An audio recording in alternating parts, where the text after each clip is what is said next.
Talk cinema நேயர்களுக்கு வணக்கம். நான் உங்க விஜயதயா. இன்னைக்கான நேர்காணல்ல நம்மளோட யார் இணைஞ்சிருக்காங்க அப்படின்னா சினிமா விமர்சகர் ராஜகம்பீரன் அவர்கள் தான். வாங்க இப்போ தக் life issue and Karnataka issue பத்தி பல விஷயங்கள் இவர்கிட்ட கேட்டு தெரிஞ்சுக்கலாம். வணக்கம் சார், எப்படி இருக்கீங்க? சோ பாத்தீங்க அப்படின்னா ரிலீஸ்க்காக தான் கமல்ஹாசன் அவர்கள் கர்நாடகா கோர்ட்டுக்கே போயிருந்தாரு. ஆனா இப்போ அவரே இப்போ கர்நாடகால ரிலீஸ் ஆகாதுன்னு சொன்ன காரணம் என்ன சார்? தக் லைஃபினுடைய இசை வெளியீட்டு விழாவிலே பேசிய நடிகர் கமலஹாசன் கன்னட சூப்பர் ஸ்டாராக இருக்கக்கூடிய ராஜ்குமாருக்கும் தனக்குமான உறவு எப்படி இருந்தது, அவர் எப்படி எல்லாம் என்னை என்கரேஜ் பண்ணாரு, எப்படி எல்லாம் என்னை பாராட்டினாரு என்று அவர் மீது இருக்கக்கூடிய அன்பை பரிமாறுகிற விதமாக பேசுகிற போது அவருடைய வாரிசாக இருக்கக்கூடிய சிவராஜ்குமார் இந்த விழாவிலே அதன் தொடர்ச்சியாக கலந்து கொண்டிருக்கிறார். எனவே இந்த பந்தவாசம் நீடிக்கிறது, அடுத்த தலைமுறைக்கு நீடிக்கிறது என்றெல்லாம் அவரை பாராட்டி பேசுவதற்காகத்தான். நாம் எல்லாம் ஒரே தாய்முல்லை உறவு, நமக்கெல்லாம் ஒரே குடும்பம் என்று சொன்னது. அப்படி சொல்லுகிற அந்த ஃப்ளோவில் அவர் என்ன சொல்லிட்டார்னா, தமிழிலிருந்து பிறந்ததுதானே கன்னடம் என்று சொல்லி திராவிட மொழி குடும்பத்திலே இருக்கக்கூடிய எல்லா மொழிகளுக்கும் எல்லா லாங்குவேஜுக்குமே தாய்மொழியாக தமிழ் மொழி தான் இருக்கிறது என்கிற மொழியியல் ஆய்வாளர்கள் அறிஞர்களுடைய கூற்றை ஏற்கனவே சொல்லப்பட்ட கருத்தை ஒரு மேற்கோளாக போற போக்கிலே தான் சொன்னாரே தவிர ஒரு உள்நோக்கத்தோடு மொழி சார்ந்து கன்னடத்திலே இருக்கக்கூடியவர்களை எல்லாம், கன்னட மொழி பேசுகிறவர்களை எல்லாம் காயப்படுத்த வேண்டும் என்கிற உள்நோக்கத்தோடு வன்மத்தோடு உணர்ச்சி வசப்படைத்து அவர்கள் எல்லாம் தூண்டுகிற விதமாக அவர் பேசல. ஏன்னா அப்படி பேச வேண்டிய அவசியம் அவருக்கு இல்லை. அவர் அரசியல் கட்சியிலே இருந்தாலும் அரசியல் தலைவராக இருந்தாலும் அவர் அரசியல் செய்யவில்லை என்பதான் அவர் மீதான குற்றச்சாட்டை. அவர் தொடர்ச்சியாக அரசியல் செய்யவில்லை. அவர் அரசியல் கட்சி ஆரம்பிச்சுட்டு பிக் பாஸ் போயிட்டாரு, ஷூட்டிங் போயிட்டாரு, பாதி நாள் வெளிநாட்டுல இருக்காருன்னு கட்சிக்காரர்களுடைய ஆதங்கமே அவர் அரசியல் செய்யவில்லை என்பதுதான்.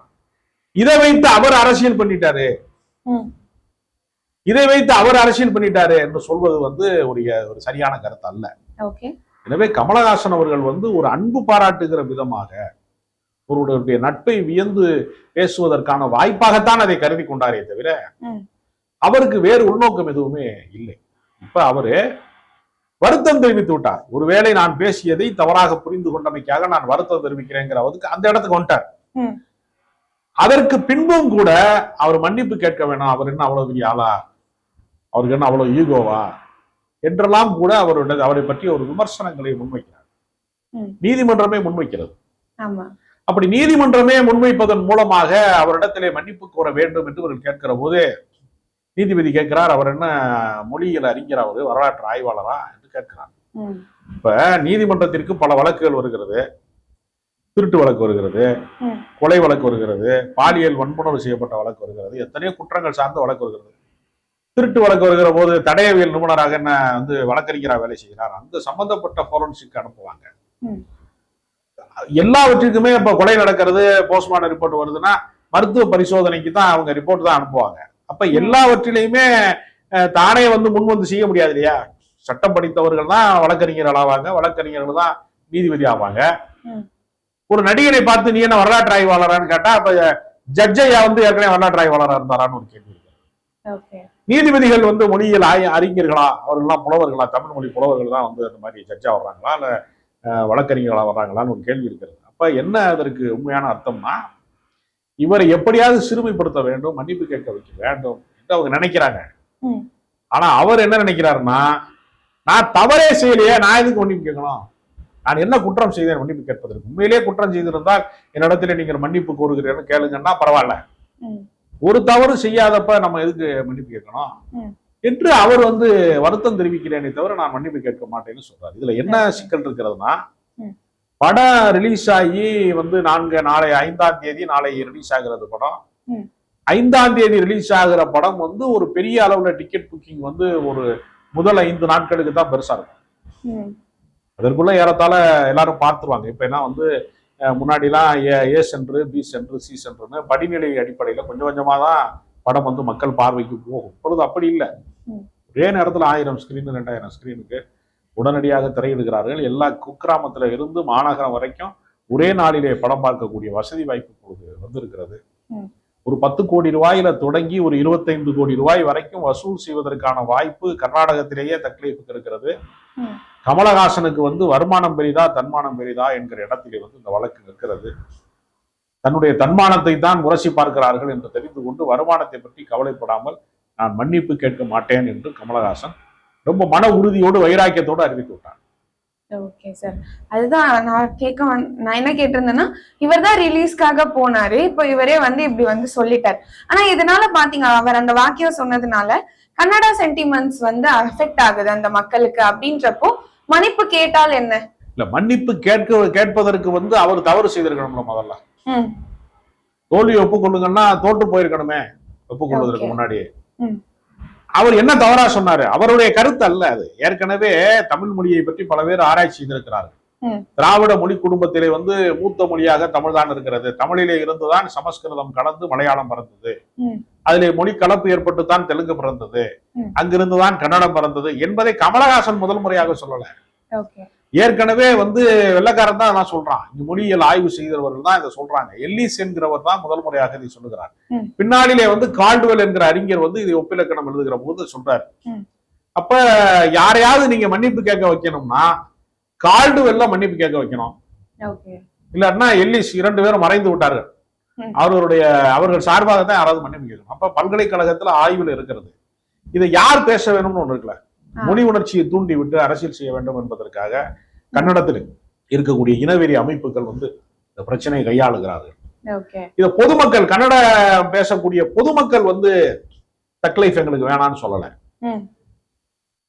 கர்நாடகாவில் இருக்கக்கூடிய சாமானிய மக்கள் வந்து இது குறித்து எந்த கருத்தையும் முன்வைக்கல. கன்னட இனவெறி அமைப்புகள் தான் இவருக்கு எதிராக பேசுறாங்களே தவிர இப்ப ஒட்டுமொத்தமாக எல்லாருமே திரண்டு வந்து இந்த படத்தை நாங்க வந்து பார்க்க மாட்டோம்னு சொல்லல. எல்லாருமே படம் பார்க்க ஆர்வமா இருக்காங்க. ஜட்ஜே கூட சொல்றாரு, இந்த படத்தை பார்க்க நானே ஆர்வமா தான் இருக்கேன். ஜட்ஜுமா கூட சொல்றாரு. சென்டிமெண்ட்ஸ் அஃபெக்ட் பண்றதுன்னு சொன்னதே ஒரு கற்பனையான வாதம். என்ன நான் சொல்றேன்னா, இந்த மொழியிலிருந்து இந்த மொழி பிறந்தது என்று சொல்லுவோமா, நீங்க எரிக்கிய உங்களுக்கு வந்து ஒரு அம்மா இருக்கணும்ல. நீங்கள் பிறந்ததுக்கு பின்னாடி உங்களுக்கு ஒரு அம்மா இருக்கணும்ல. உங்களுக்கு ஒரு தாய் இருக்குன்னு சொல்றதுனால உங்களுக்கு எப்படி அது அவமானமாக இருக்க முடியும்?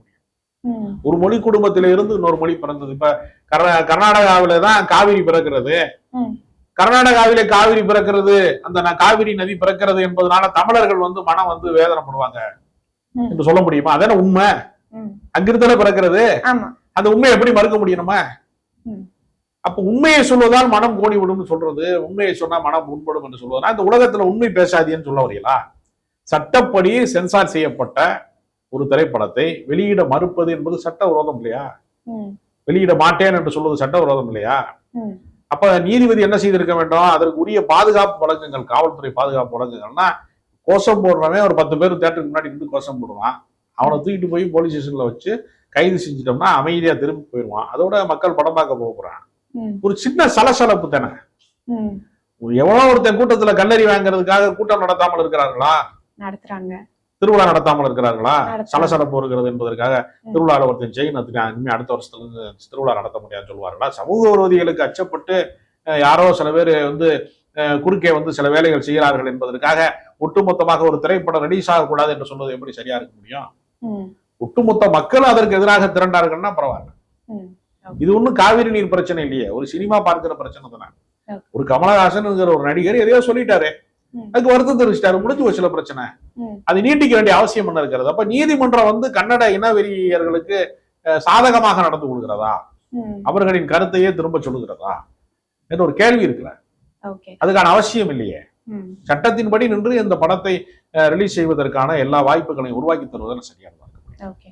இதே மாதிரி இன்னொரு கருத்துமே வந்து வச்சிருந்தாங்க. என்னன்னா 1960ஆம் ஆண்டுல சி ராஜகோபாலாச்சாரி அவர்கள் அவருமே இது மாதிரி ஒரு வாக்கியத்தை விட்டு அவரே மன்னிப்பு கேட்டாரு, கமலஹாசனுக்கு என்ன அப்படின்ற ஒரு கேள்வியை வந்து முன் வச்சிருக்காங்க. அவர் அகில இந்திய கட்சியை சார்ந்தவர், காங்கிரஸ்காரரு, மகாத்மா காந்தியடிகளுக்கு சம்பந்தியவரு. அவருக்கு கட்சி இருக்கிறது, அந்த அவருடைய காங்கிரஸ் கட்சி வந்து கர்நாடகாவிலையும் இருக்கிறது, தமிழ்நாட்டிலையும் இருக்கிறது, தேசிய கட்சியில் இருக்கக்கூடிய ஒரு தலைவர். அவரு வந்து இதுக்கு வருத்தம் தெரிவித்தாரோ, மன்னிப்பு கேட்டதன் மூலமாகவோ அவருக்கு வந்து அது சாதகமாக இருக்கும் அப்படின்னா அவர் செய்வார். அவர் அரசியல். ராஜகோபாலாச்சாரியார் செய்வதையெல்லாம் கமலஹாசன் செய்யணுமா? இன்னொரு கேள்வி இருக்குல்ல. அவரு மன்னிப்பு கேட்டார்னா இவரும் மன்னிப்பு கேட்கணுமா? இவரும் தானே மக்கள் நீதி மையம். இவர் வந்து மாநில கட்சி தான் நடத்துறாரு. அவர் கர்நாடகத்துல போய் கமலஹாசன் ஓட்டு கேட்க போறாரா? இல்ல, தமிழ்நாட்டு மக்களே அவருக்கு ஓட்டு போடல. கர்நாடகத்துல போய் அவர் ஓட்டு கேட்க போறாரா? இல்ல. ம். அதனால இதெல்லாம் வந்து ஒரு விதண்டாவாதமான பேச்சு. அது அவரே செய்தாரு, அதனால நீங்க செய்யணும்னா கோட்ஸே கொலை செஞ்சதுனால எல்லாரும் கொலை செய்யலாமா? எப்படி இது ஒரு தவறான முன்னுதாரணம் இல்லையா? அதை சொல்ல வேண்டிய அவசியம். ஓகே. இப்ப வந்து கமல்ஹாசன் அவர்கள் சொல்லிட்டாரு கர்நாடகால வந்து ரிலீஸ் ஆகாது அப்படின்னு சொல்லிட்டு. இதுக்கு ரெட் ஜெயிண்ட் மெட்ராஸ் டாக்கீஸும் ஒத்துக்குமா? ஏன்னா ஜாயிண்ட் வெஞ்சர் தானே. ராஜ்கமல் ப்ரொடக்ஷனும் சேர்ந்தாங்க. அதான் 3 பேரு, அதுல கமல்ஹாசன் மட்டும் சொல்லியிருக்காரு. இப்போ மீதி 2 ப்ரொடக்ஷன் ஹவுஸ். அது திரைப்படம் என்பது இன்றைக்கு வந்து திரையரங்கத்திலே மட்டுமே பார்க்கப்படுகிற இடத்துல இல்ல. சீப்பை ஒழிச்சு வச்சா கல்யாணம் நின்று போயிருமான்னு கேட்கறது மாதிரி நீங்க தக் லைஃபை வந்து கர்நாடகத்திலே வெளியிடாமல் போய்விட்டால் அந்த படத்தினுடைய வெற்றி பாதிக்குமான்னு கேட்டா நிச்சயமா பாதிக்காது. அது ஓடிடி தளத்துக்கு வரும், வேறு தளங்களுக்கு வரும். கன்னட மக்கள் வந்து எல்லாருமே அதை விரும்பி பார்ப்பார்கள். எனவே திரையரங்க ரிலீஸை வந்து தற்காலிகமாக தள்ளி வைப்பதன் மூலமாக ஒட்டுமொத்தமாக இந்த படத்தை வந்து ஒண்ணு இல்லாம செஞ்சிடலாங்கிறது நிச்சயமாக அப்படி ஒரு வாய்ப்பே இல்லை. இந்த படம் வெற்றி பெறுவதற்கு இது ஒரு கூடுதல் விளம்பரத்தை தான் தரும், இன்னும் அட்டென்ஷன் கிரியேட் பண்ணும். விஸ்வரூபம் என்கிற படத்தை வந்து எல்லாரும் எதிர்த்ததன் வழியாக அந்த படம் அதிக நாள் ஓடியது. அதனால விளம்பரமாகத்தான் அது மாறுமே தவிர அது வெற்றிக்கு வழியாக மாறுமே தவிர ஜெய்பீம் படத்தை பற்றி எதிர்த்தார்கள், இன்னும் அது கூடுதல் வெற்றி பெற்றது, கூடுதல் பார்வையாளர்கள். அதனால ஓடிடி தளத்துல அது பெரிய அளவுல தாக்கத்தை ஏற்படுத்தும். தியேட்டர்லயுமே கூட ரசிகர்கள் பார்ப்பாங்க, பெரிய அளவுல அது மாற்றத்தை ஏற்படும். ஓகே. இங்க இருக்கிற நிறைய பேருமே வந்து என்ன சொல்றாங்க அப்படின்னா திராவிட மொழியில இருந்தா வந்தது, கமல்ஹாசன் அவர்கள் சொன்னதுல தப்பு இல்லை அப்படின்ற மாதிரி. சோ கர்நாடகால இருக்கிற தமிழ் மக்கள் அவங்க எல்லாம் வந்து என்ன சொல்றாங்க? இல்ல, அவர்கள் வந்து சூழ்நிலை கைதிகள். அவர்கள் வந்து சொந்த கருத்தை பொழுது சொன்னால் அது பகையை தூண்டுவதாக மாறிடும். அதனால கன்னடத்தை சேர்ந்தவர்கள் பல பேர் தமிழ்நாட்டில் இருக்கிறாங்க, ஓசூர் மாதிரி ஊர்களில் இருக்கிறாங்க. அதே மாதிரி தமிழர்கள் பல பேர் பெங்களூர்ல வந்து ஐடி நிறுவனங்களிலோ பல நிறுவனங்களிலோ வேலை செய்யக்கூடிய இடத்துல இருக்கிறாங்க. எனவே இன்றைக்கு உலகம் வந்து ஒருமயமாக வாழ முடியாது, உலகமே ஒரு கிராமமாக சுருங்கி விட்டது என்று சொல்லக்கூடிய அளவிற்கு இன்றைக்கு தகவல் தொழில்நுட்பத்துல நாம் மாறி இருக்கிறோம். இங்க இருக்க இந்தியாவிலே பிறந்த கமலா ஹாரிஸ் வந்து லண்டனிலே போய் இங்கிலாந்திலே போய் அதிபராகிற வாய்ப்பு பெறுவதை வந்து பேசுகிற ஒரு காலகட்டத்துல இருக்கும். அப்ப இன்றைக்கு யாரையுமே இன ரீதியாக வந்து மொழி ரீதியாக பிரித்து பார்க்க முடியாது.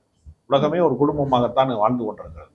எங்கோ போர் நடக்கிறது என்றால் நமக்கு பெட்ரோல் விலை உயர்கிறது அல்லது நமக்கு ஒரு பாதிப்பை உண்டாக்குகிறது. எல்லா இடங்களிலேயுமே ஒருவர் பாதிக்கிற வாழ்க்கையை தான் வாழ்ந்து கொண்டிருக்கிறார்கள். அதனால வந்து தக் லைஃபை வெளியிட மறுத்தால் வந்து கன்னட படங்கள் தமிழ்நாட்டிலே வெளியாகாது.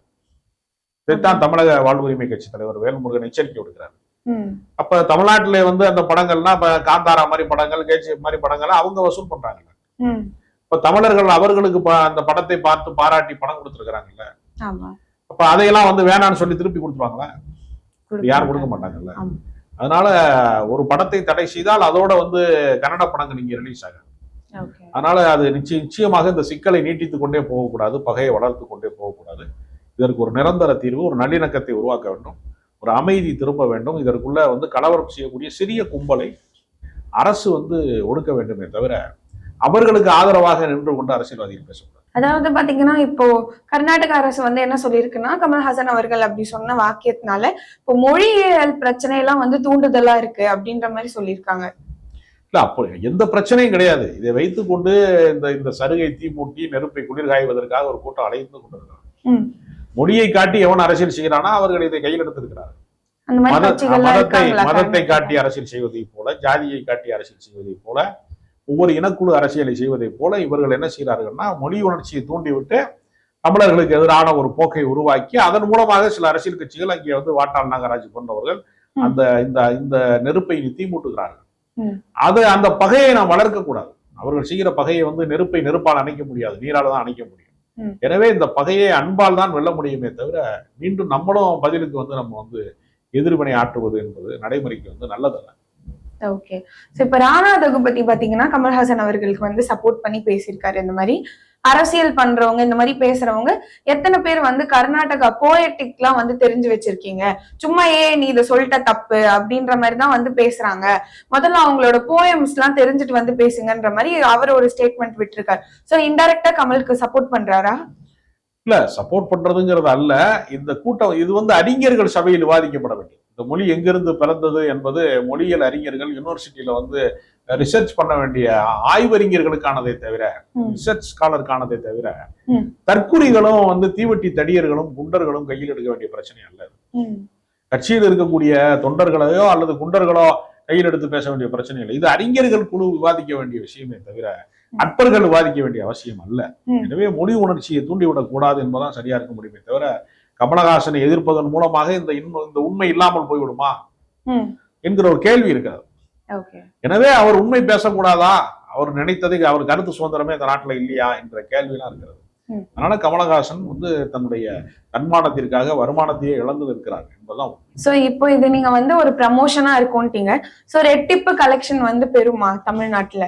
நிச்சயமாக இது கமலஹாசனுக்கு விக்ரம் 2-வை விடவும் ஒரு பெரிய வெற்றியை தரும். அதற்கு பல காரணங்கள் இருக்கிறது. ஆடியோ வருகிற போதே அந்த பாடல்கள் எல்லாம் மனசை நெகிழும்படியான பாடல்களாக இருந்தது. அஞ்சு வண்ண பூவே போன்ற பாடல்கள், விண்வெளி நாயகனா பெரிய வெற்றி பெற்ற பாடல்களாக மாறி இருக்கிறது. சிம்பு ஒரு பெரிய அசாத்தியமான நடிப்பை அவர் தந்திருக்கிறாரு. கமலஹாசனுக்கும் நாயகனுக்கு பின்னால் மணிரத்னத்தோடு இணைக்கிற படம் என்பதனால, ஒரு 37 வருட இடைவெளிக்கு பின்னால் வருகிற படம் என்பதனால அது ஒரு பெரிய எதிர்பார்ப்பை உருவாக்கி இருக்கிறது. அதனால படம் நிச்சயமாக மாபெரும் வெற்றி பெறும். பல மொழிகள்ல ரிலீஸ் ஆகும். அதுல ஒரு மொழி தான் கன்னடமே தவிர, அதனாலதான் அவங்க அதுக்கு பயப்படுறாங்க. இது எல்லா மொழிகளிலும், இந்திய மொழிகளிலும் அந்த படம் வருகிறது. பெரிய மாபெரும் வெற்றியை. கமல்ஹாசன் அவர்கள் நேத்து இன்னொன்னு கோர்ட்ல சொல்லியிருந்தாரு, இது மாதிரி பிரச்சனைகளை நான் நிறைய பார்த்திருக்கேன், அதனால நான் முன்னாடி போயிட்டே தான் இருப்பேன், ஆனா மன்னிப்பு கேட்க மாட்டேன் அப்படின்னு. நிறைய பேர் என்ன இது தானா வெட்டு பேச்சு, அதுவும் ரிலீஸ் நெருங்க அப்படின்ற மாதிரி சொல்றாங்க.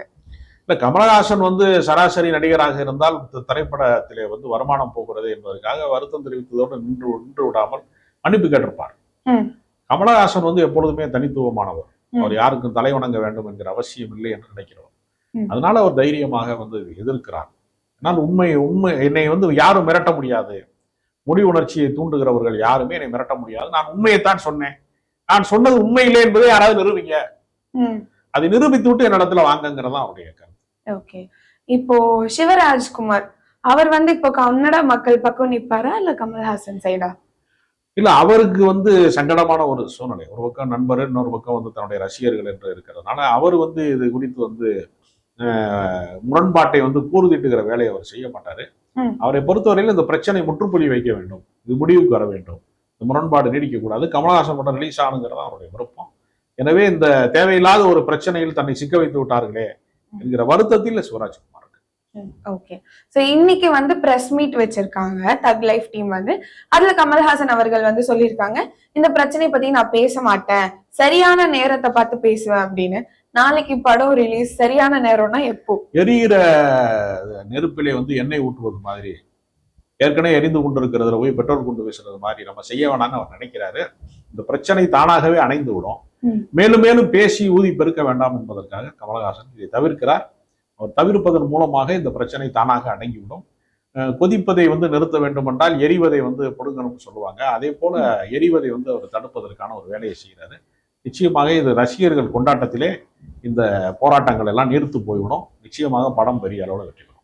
ஓகே, சோ இப்ப பாத்தீங்கன்னா KFCCக்கு இவர் லெட்டர் அனுப்பியிருக்காரு, இந்த மாதிரி நான் சொன்னது தப்பா நீங்க எடுத்துக்கிறீங்க அப்படின்னு. சோ அதோட தலைவர் கொஞ்சம் இப்ப இறங்கி வருவாரா இந்த லெட்டருக்கு அப்புறமா? இல்ல, அது அவர்கள் தான் முடிவு செய்ய வேண்டும். அவர்களை பொறுத்தவரையில உடனடி முடிவுக்கு வரமாட்டாங்க வைத்துக் கொண்டு. ஏன்னா நாளைக்கு இது அந்த படம் ரிலீஸ் இல்லையே, தள்ளி வைக்கப்படுகிறது என்கிற போது சமரச பேச்சுவார்த்தைக்கு முயற்சி செய்வார்கள். அரசியல் தலைவர்கள்லாம் கூப்பிட்டு பேசினாங்கன்னா சமரசத்திற்கு வர வேண்டும் என்பதுதான் எல்லாருடைய விருப்பம். ஏன்னா இதை விட பெரிய பிரச்சனைகளை எல்லாம் கமலஹாசன் சந்தித்திருக்கிறார் என்பது உண்மைதான். ஆனால் அதையெல்லாம் அவர் வென்று இருக்கிறார். பிரச்சனை என்று வருகிற போதெல்லாம் அவர் வெற்றி பெற்று இருக்கிறார். இந்த பிரச்சனைனா அவர் வெற்றி பெறுவார். இப்ப கோர்ட்டுமே என்ன சொல்லிருக்குன்னா, நீங்க கமல்ஹாசனா இருக்கலாம், ஆனா மக்கள் சென்டிமெண்ட்டை பாதிக்க கூடாது அப்படின்னு சொல்லிட்டு இந்த விஷயத்தையும் ஜூன் 10க்கு மாத்தி வச்சிருக்காங்க. அப்போ கமல் பேனுக்கு ஏதாவது வாய்ப்பு இருக்கா கர்நாடகால? இல்ல, அப்படியான வாய்ப்பெல்லாம் இல்லை. கோர்ட்டே கூட தன்னுடைய நிலைப்பாட்டை மாற்றிக்கொண்டு மேல்முறையீட்டுக்கு கூட போனாங்கன்னா அது நிச்சயமாக படத்துக்கு பாதுகாப்பு வழங்குங்க என்று சொல்வதுதான் சரியான நீதியாக இருக்க முடியுமே தவிர, கலவரக்காரர்களுக்கு பயந்து கொண்டு நீங்கள் இந்த படத்தை ரெடி செய்யாதீன்னு சொல்றது முறையானதா இருக்காது. இது சட்டத்துக்கு விரோதமானது, கருத்துரிமைக்கு எதிரானது. அதனால கோர்ட்டும் கூட இந்த கருத்தை மாற்றிக்கொள்வது நல்லது. 10ஆம் தேதி உங்க என்ன தீர்ப்பு தருவாங்கன்னு நினைக்கிறீங்க? தீர்ப்பு மீண்டும் அந்த படம் ரிலீஸ் ஆகிறதுக்கான தீர்ப்பை தான் தருவாங்க. நிச்சயமா கமலஹாசனுடைய பாதிப்பு, இந்த உணர்ச்சிசப்படுகிறவர்களை கன்வின்ஸ் பண்றதுக்காக இப்படி சொல்லியிருப்பாங்களே தவிர, நிச்சயமாக அவர்கள் சட்டத்தின் பக்கம் தான் நிற்கணும், நீதியின் பக்கம் தான் நிற்கணும். நிச்சயமாக பட ரிலீஸுக்கு மீண்டும் ஒரு தீர்ப்பு வரும். கமலுக்கு சாதகமா மாறக்கூடியதுன்னு சொல்லியிருக்கீங்க. சோ ஒருவேளை கமல் இன்ஃப்ளூயன்ஸ் பண்ணிட்டாரோ அப்படின்ற பேச்சு வரும்ல இல்ல அதுக்கப்புறம். அப்படிலாம் இல்ல. அவர் நேர்மையானவர், எதையும் நேரடியாகத்தான் அணுகுவார். எந்த மறைமுக நிர்பந்தமும் அவருக்கு இருக்க வாய்ப்பு இல்லை. நிச்சயமாக கர்நாடக அரசு இவருக்கு ஒத்துழைப்பு வழங்கும். திரைப்படம் ரிலீஸ் ஆகும். அதே மாதிரி இதோட டைட்டில்லே தக் லைஃப் அப்படின்ற மாதிரி அந்த டைட்டில் பிரச்சனையும் இப்போ கர்நாடகால கிளப்பிருக்காங்கல்ல. இல்ல அது ஆங்கில வார்த்தை தானே, அது தமிழ் வார்த்தையோ கன்னட வார்த்தையோ கிடையாது. தக் லைஃப் என்பது மறைக்கப்பட்ட ஒரு மறைக்கப்பட்ட வாழ்க்கை குறித்தது. சமூக விரோதிகள் என்று அறியப்பட்டவர்கள் அவர்கள் ஏன் இப்படிப்பட்ட ஒரு வாழ்க்கைக்குள் நுழைந்தார்கள் என்று சொல்லுகிற ஒரு கதை தான். ஒரு நிழல் உலக தாதாக்களின் கதை என்று சொல்வார்கள். அதுதான் தக் லைஃப். ஆனா தக் லைஃப் போன்ற படம் ஒரு இன்டர்நேஷனல் நேமாக தான் அது இருக்கே தவிர, அது ஒரு ஆங்கில மொழி சொல்லாடலாக இருக்கே தவிர, அது கன்னடமாகவோ தமிழாகவோ இல்லை. அதனால அதை பார்ப்பதற்கு ஆர்வமாக தான் இருக்காங்க. இது ஒரு பிரச்சனையாக மாற வாய்ப்பு. ஓகே சார், ரொம்ப நன்றி. உங்க நேரத்தை செலவழிச்சு நிறைய விஷயங்கள் சொல்லியிருக்கீங்க இந்த மாதிரி. ஸோ கோர்ட்டுமே இப்போ கர்நாடகால வெளியிடும் அப்படின்னு நம்புறோம் ஜூன் 10ஆம் தேதி. ஏன்னா தமிழ் மக்கள் எல்லாருமே ஆதரவு தராங்கல்ல கமல்ஹாசன் அவர்களுக்கு. ஸோ பொறுத்திருந்து பார்ப்போம் கோர்ட் என்ன தீர்ப்பு தராங்க அப்படின்னு சொல்லிட்டு. நன்றி.